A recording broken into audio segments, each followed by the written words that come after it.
지금 들으신 이 소리는 누군가의 꿈이 무너지는 소리이자 대한민국 경제의 모세 혈관이 막히는 경고음입니다. 우리는 흔히 자영업자를 사장님이라 부릅니다. 내 가게를 갖고 내 노동의 대가를 온전히 가져간다는 자부심의 호칭이었습니다. 하지만 2024년 오늘 그 호칭은 빚과 과로, 그리고 끝이 보이지 않는 불안을 감내해야 하는 형벌의 다른 이름이 되었습니다. 대한민국 자영업자 600만 시대. 전체 취업자의 약 20%가 자영업에 종사하고 있습니다. 이는 OECD 평균의 2배에 달하는 수치입니다. 과거 고도 성장기에는 이 높은 비율이 우리 경제의 역동성을 상징했습니다. 은퇴자에게는 제2의 인생을, 청년들에게는 계층 이동의 사다리를 제공했기 때문입니다. 하지만 지금 그 거대한 댐에 균열이 가기 시작했습니다. 통계청 데이터에 따르면 지난해 폐업을 신고한 사업자는 100만 명에 육박했습니다. 단순히 장사가 안 돼서 문을 닫는 수준을 넘어섰습니다. 폐업할 돈이 없어서 억지로 문을 열어두는 이른바 좀비 자영업의 비중이 역대 최고치를 기록하고 있습니다. 우리가 주목해야 할 것은 현장의 온도가 아닙니다. 그 이면에 흐르는 차가운 숫자들입니다. 고금리, 고물가, 고환율이라는 3고 현상은 이미 1년 넘게 지속되고 있습니다. 팬데믹 기간 동안 정부가 풀어놓은 막대한 유동성은 이제 부메랑이 되어 돌아왔습니다. 당시 1%대였던 대출금리는 순식간에 5툴 7%대로 치솟았고 자영업자 대출 잔액은 1,000바색3조 원을 넘어섰습니다. 벌어서 이자도 못 갚는 상황. 이것이 현재 대한민국 600만 사장님들이 처한 적나라한 현실입니다. 많은 전문가들이 이번 위기를 1997년 IMF 외환 위기와 비교하곤 합니다. 하지만 지금의 위기는 그때와는 질적으로 다릅니다. 당시에는 대기업의 부실이 문제였다면 지금은 가게와 자영업이라는 경제의 기초 체력이 무너지고 있다는 점에서 더 치명적일 수 있습니다. 거리에 사람이 없는 것이 아닙니다. 소비할 여력이 사라진 것입니다. 손님은 지갑을 닫고 사장님은 가게 문을 닫는 이 악순환의 고리. 오늘 우리는 자영업의 붕괴가 단순히 개인의 실패가 아님을 이야기하려 합니다. 이것은 예견된 참사였으며 복잡하게 얽힌 경제 메커니즘의 결과물입니다. 왜 그들은 폐업을 선택할 수밖에 없는가? 그리고 이 거대한 붕괴의 도미노는 어디까지 쓰러뜨릴 것인가? 지금부터 대한민국 자영업의 무덤, 그 깊은 곳을 들여다보겠습니다. 불과 3년 전 우리는 기이한 호황을 목격했습니다. 전 세계를 덮친 전염병의 공포 속에서도 자산시장은 뜨겁게 타올랐습니다. 부동산 가격은 천정부지로 치솟았고 주식과 코인 시장에는 2030세대의 자금이 썰물처럼 밀려들었습니다. 이른바 팬데믹 머니가 만든 거대한 유동성의 파티였습니다. 당시 한국은행과 정부는 경기 침체를 막기 위해 시중에 막대한 돈을 풀었고 기준금리는 0.5%라는 역사적 최저 수준을 유지했습니다. 돈의 값이 싸지자 사람들은 빚을 내는 것을 두려워하지 않았습니다. 경제학에서는 이를 부의 효과라고 부릅니다. 내가 보유한 자산의 가치가 오르면 실제 소득이 늘지 않아도 사람들은 자신이 부자가 된 것처럼 느껴 지갑을 엽니다. 이 시기 많은 예비 창업자들은 시장의 온도를 오판했습니다. 거리에 넘쳐나는 보복 소비 심리가 영원할 것이라 믿었고 낮은 금리로 대출을 받아 인테리어에 수억 원을 쏟아부으며 화려하게 개업했습니다. 상가 권리금은 다시 올랐고 프랜차이즈 가맹점 수는 역대 최고치를 갱신했습니다. 하지만 그것은 완벽한 착시였습니다. 실물 경제의 뒷받침 없는 성장은 사상 누각에 불과합니다. 당시 우리가 목격한 소비의 폭발은 노동소득의 증가가 아닌 빚과 자산 거품이 만든 환상이었습니다. 2021년 하반기부터 소비자 물가지수 CPI가 들썩이기 시작했을 때 전문가들은 일시적 현상이라며 애써 위안했습니다. 그러나 원자재 가격 상승과 글로벌 공급망 차질은 생산자 물가를 끌어올렸고 이는 곧장 자영업자들의 재료비 부담으로 전가되었습니다. 매출은 그대로인데 재료비와 인건비, 임대료가 동시에 오르는 비용의 습격이 시작된 것입니다. 더 무서운 것은 이들이 받은 대출의 구조입니다. 자영업자 대출의 70% 이상이 변동금리였습니다. 금리가 1%만 올라도 이자 부담이 수조 원씩 늘어나는 구조 속에 600만 사장님들은 무방비로 노출되어 있었습니다. 파티는 끝났고 청구서는 날아들기 시작했습니다. 하지만 진짜 공포는 아직 시작되지 않았습니다. 우리가 거품에 취해 있을 때 물밑에서는 거대한 해일이 준비되고 있었습니다. 바로 인플레이션과 그를 잡기 위한 긴축이라는 양날의 검입니다. 다음 파트에서는 이 거품이 꺼지면서 실물 경제에 어떤 충격을 가했는지, 그 잔혹한 메커니즘을 낱낱이 파헤쳐 보겠습니다. 인플레이션은 소리 없는 도둑이다. 경제학의 오랜 격언입니다. 하지만 지금 대한민국 자영업 현장을 덮친 것은 단순한 도둑이 아닙니다. 경기 침체와 물가 상승, 도시에 들이닥치는 최악의 경제 시나리오, 바로 스태그플레이션의 늪입니다. 이 충격이 어떻게 평범한 가게를 무너뜨리는지 그 잔인한 메커니즘을 해부해 보겠습니다. 이 비극의 방아쇠는 2022년 미국 연방준비제도 공격적인 금리 인상, 이른바 자이언트 스텝에서 당겨졌습니다. 기축통화국인 미국의 금리가 치솟자 한국은행 역시 자본 유출과 환율 방어를 위해 기준금리를 가파르게 올릴 수밖에 없었습니다. 거시경제의 이 거대한 결정이 골목 상권의 사장님에게 도달하는 데는 불과 6개월이 걸리지 않았습니다. 그리고 그 충격은 양방향 압착 형태로 나타났습니다. 첫 번째 압착은 비용의 폭발입니다. 전기세, 가스비, 식자재 가격 등 모든 생산 비용이 수직 상승했습니다. 통상적인 인플레이션 시기라면 사장님들은 메뉴 가격을 올려 이 부담을 소비자에게 넘길 수 있습니다. 하지만 지금은 상황이 다릅니다. 여기서 두 번째 압착, 수요의 실종이 발생합니다. 고금리는 자영업자뿐만 아니라 일반 가계의 주택담보대출 이자 부담도 폭증시켰습니다. 가처분 소득이 줄어든 손님들은 가장 먼저 외식비와 여가비를 줄입니다. 사장님 입장에서는 원가가 올랐음에도 가격을 올릴 수 없는 딜레마에 빠집니다. 가격을 1,000원만 올려도 손님의 발길이 끊기는 소비 절벽 앞에 서 있기 때문입니다. 결국 매출은 줄어드는데 나가는 돈은 기하급수적으로 늘어나는 구조가 고착화됩니다. 자영업자의 영업이익으로 대출이자를 감당할 수 있는지 보여주는 지표인 이자 보상 배율이 1 미만인 한계 기업과 자영업자가 급증하고 있습니다. 팔면 팔수록 손해를 보는 구조. 셔터를 올리는 순간 적자가 시작되는 이 기형적인 상황이 600만 자영업자를 벼랑 끝으로 몰고 있습니다. 이것은 단순한 불경기가 아닙니다. 경제의 기초 체력이 고갈된 상태에서 맞이한 구조적 재난입니다. 그렇다면 과연 이 현상은 한국만의 문제일까요? 이미 경제가 무너져 내린 다른 국가들의 사례는 우리에게 어떤 섬뜩한 경고를 보내고 있을까요? 경제학에는 국경이 없지만 경제 위기는 각 나라의 가장 약한 고리를 먼저 공격합니다. 우리가 겪고 있는 이 고통이 과연 한국만의 특수한 상황일까요? 불행히도 세계 곳곳에는 자영업 생태계가 붕괴했을 때 어떤 국가적 재난이 닥치는지 보여주는 생생한 반면교사들이 존재합니다. 먼저 아르헨티나를 보겠습니다. 한때 세계 10대 부국이었던 이 나라는 만성적인 재정 적자와 포퓰리즘, 그리고 살인적인 물가 상승으로 인해 중산층의 무덤이 되었습니다. 연간 인플레이션이 100%를 넘나드는 상황에서 자영업자들은 오늘 판 물건값으로 내일 똑같은 물건을 사올 수 없는 지경에 이르렀습니다. 화폐 가치의 폭락은 저축을 무의미하게 만들었고 성실하게 가게를 운영하던 사장님들은 하루아침에 빈곤층으로 전락했습니다. 이것은 단순한 폐업이 아니라 사회를 지탱하는 허리가 끊어지는 현상입니다. 튀르키예 사례는 금리 정책의 실패가 실물 경제에 미치는 공포를 보여줍니다. 물가가 치솟는데도 금리를 인하하는 역주행 정책을 펼친 결과 리라화 가치는 폭락했고 수입 원자재에 의존하던 수많은 소상공인이 도산했습니다. 환율이 요동치면 수입 밀가루를 쓰는 빵집, 수입 원두를 쓰는 카페부터 무너집니다. 글로벌 공급망에 깊숙이 편입된 현대 경제에서 환율 리스크는 곧장 골목 상권의 생존 문제로 직결됩니다. 물론 한국 경제의 펀더멘털은 이들 국가와 다릅니다. 국가 부도 위험을 나타내는 CDS, 신용부도 스와프 프리미엄은 여전히 안정적이며 반도체와 자동차 수출은 견고합니다. 하지만 바로 이 지점에서 위험한 착시가 발생합니다. 수출 대기업이 주도하는 거시 경제 지표가 양호하다는 이유로 밑바닥에서부터 썩어 들어가고 있는 내수 경제의 붕괴를 간과하고 있는 것은 아닌지 묻게 됩니다. 1997년 IMF 외환 위기가 대기업과 은행의 부실에서 시작된 위로부터의 위기였다면 2024년의 위기는 가계와 자영업자가 무너지는 아래로부터의 위기입니다.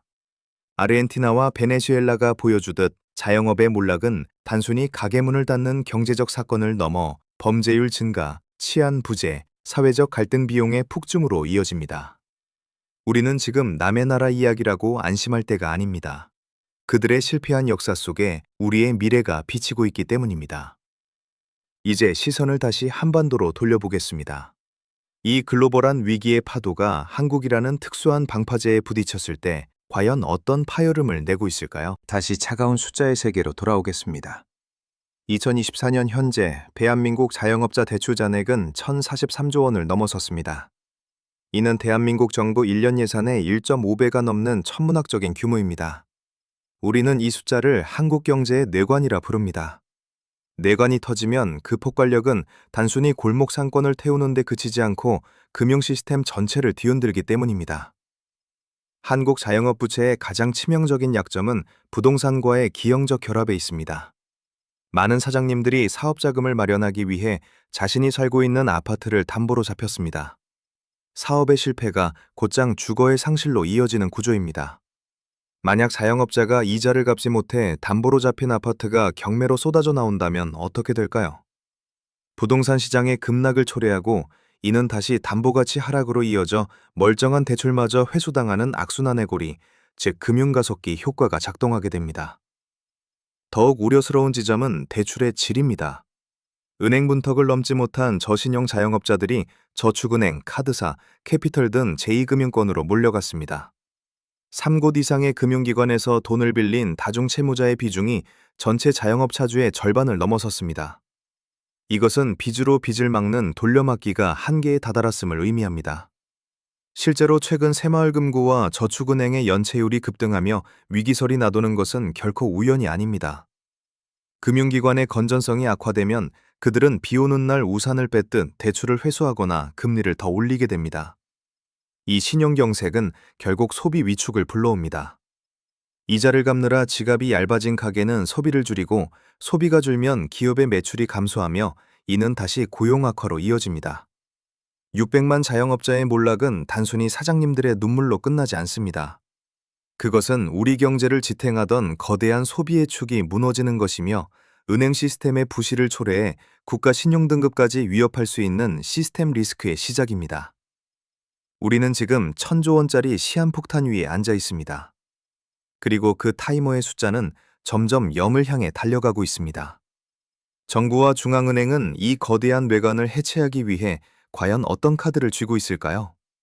그리고 그 카드는 과연 유효할까요? 대한민국 경제의 사령탑인 정부와 한국은행은 지금 진퇴양난이라는 외통수에 걸려 있습니다. 1,000조 원의 시한폭탄을 멈추기 위해 그들이 쥔 카드는 과연 무엇일까요? 안타깝게도 내놓을 수 있는 모든 수는 고육지책에 불과합니다. 우선 한국은행의 고민을 들여다봅시다. 교과서적인 처방이라면 경기 침체기에는 금리를 낮춰 돈을 풀고 자영업자의 이자 부담을 덜어줘야 합니다. 하지만 한국은행은 섣불리 금리 인하 버튼을 누를 수 없습니다. 바로 한미 금리 역전과 물가 때문입니다. 미국보다 금리를 낮게 유지할 경우 외국인 자본이 썰물처럼 빠져나가고 환율이 폭등하여 수입 물가를 자극하는 악순환이 반복됩니다. 그렇다고 금리를 더 올리자니 이미 한계 상황에 놓인 자영업자와 부동산 PF 시장이 와르르 무너질 공포가 가로막고 있습니다. 물가 안정과 금융 안정이라는 두 마리 토끼가 서로 다른 방향으로 뛰고 있는 형국입니다. 정부의 대응 역시 시간 벌기에 가깝습니다. 지난 4년여간 정부는 코로나19 피해 지원이라는 명목으로 대출 만기 연장과 상환 유예 조치를 거듭해왔습니다. 2024년 새 출발 기금을 통해 부실 차주의 빚을 탕감해주고 저금리로 갈아타게 해주는 등 총력전을 펼치고 있습니다. 하지만 시장의 평가는 냉혹합니다.